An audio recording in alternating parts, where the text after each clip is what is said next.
Quem é ou foi o brasileiro mais inteligente da história?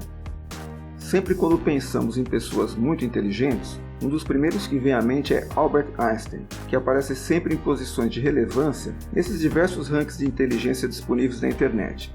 Ele não está sozinho, está ao lado de pessoas como Isaac Newton, Leonardo da Vinci, Goethe, Marie Curie, Stuart Mill, Shakespeare, entre outros. Ainda que muitos desses rankings sejam fajutos, não deixam de ser uma referência. Como comentamos em outro vídeo, e que deixaremos em destaque no final, há vários tipos de inteligência, mas em geral, é comum associarmos inteligência aos cientistas como Einstein e Newton, apesar de nessa lista que falamos há pouco, ter pessoas da literatura e da filosofia, como Shakespeare e Stuart Mill.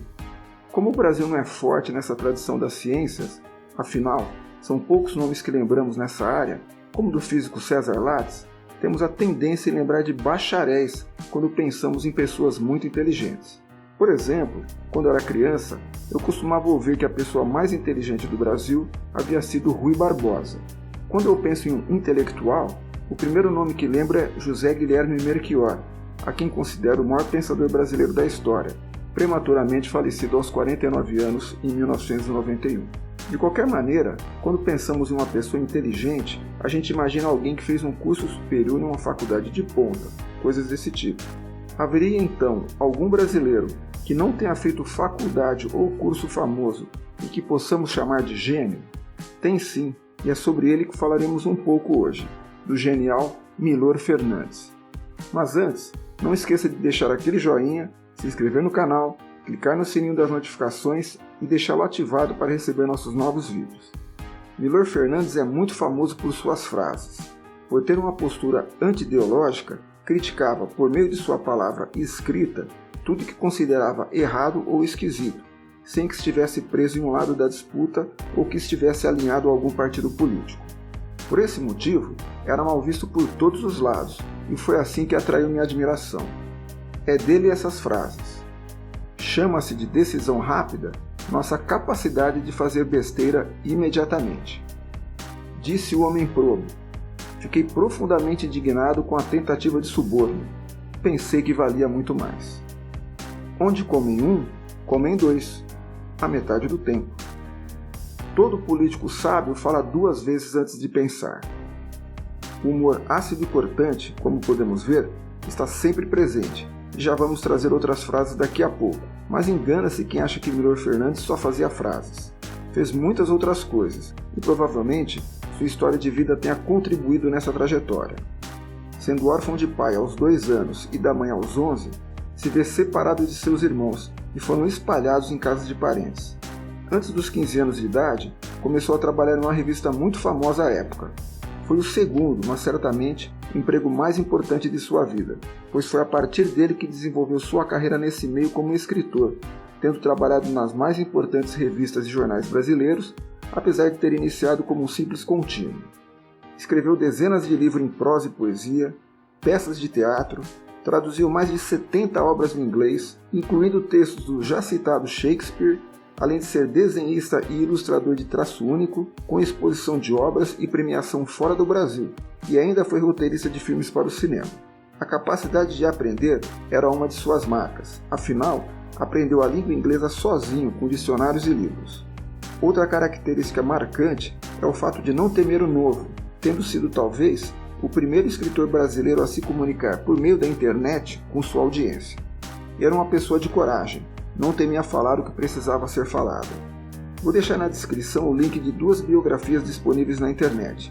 Vale a pena dar uma conferida, pois se eu tentar resumir aqui o seu trabalho, vou estar fazendo um desserviço à sua memória. Na minha opinião, é aí que reside sua genialidade, e que está muito além da obra que nos deixou. Estou falando dessa sua capacidade de atuar em tantas frentes ao mesmo tempo, como teatro, cinema e literatura, e seu aguçado faro para o humor e para a crítica, materializados em frases curtas, simplesmente demolidoras e sacadas impressionantes. Por exemplo, seu nome. Ele não nasceu Milor. Seu nome, digamos, o original, era Milton. Mas reza a lenda que aos 17 anos, ao verificar sua certidão de nascimento, que havia sido escrito à mão pelo escrivão, viu que o nome Milton foi escrito com uma letra T muito aberta igual a um L, e o corte desse T ficou sobre a letra O, parecendo um acento circunflexo. Como a letra N no final estava muito mal feita também, mais parecia a letra R. Ao ler, era mais evidente Milor do que Milton, como vocês podem ver na certidão original. Sendo assim, como gostou do nome, comunicou aos familiares e amigos que a partir daquela data se chamaria Milor, e assim ficou. Vamos voltar a algumas de suas frases. A propósito, as frases que estou citando aqui foram extraídas do livro Milor Definitivo, a Bíblia do Caos, que traz 5.142 frases, que são o resumo das 13.000 frases que conseguiram catalogar. Estou deixando o link do livro na descrição, caso queira adquirir.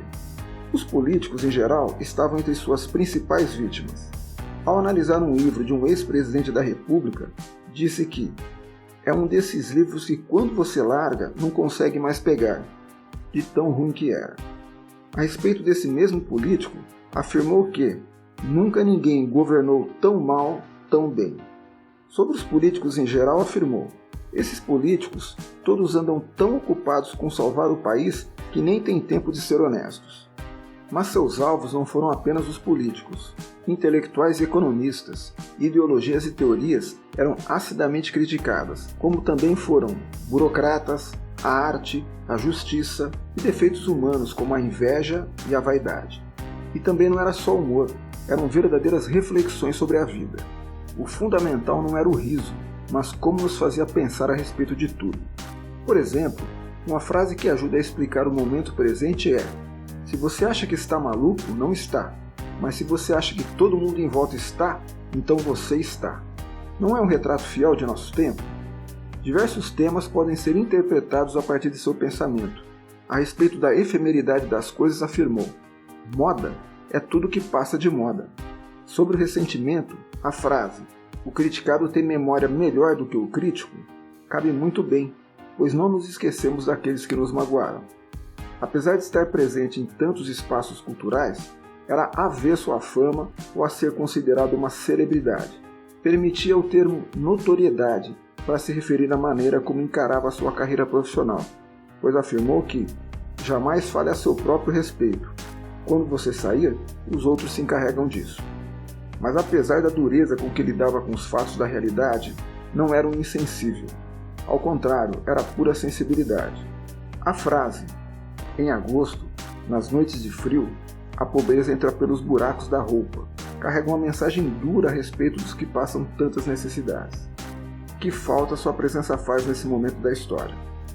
Apesar de muitas vezes lidar com um certo pessimismo diante da realidade, em uma de suas frases cita que, apesar de um medo que sentimos das coisas ser agudo, a esperança é crônica. Ou seja, apesar das dificuldades, a esperança sempre nos acompanha.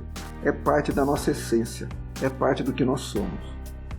Mas me diz aí o que você acha do humor como forma de criticar a realidade.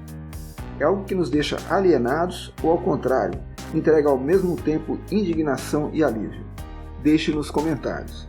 E nos ajude a divulgar o canal encaminhando esse vídeo a seus amigos. Grande abraço e até a próxima!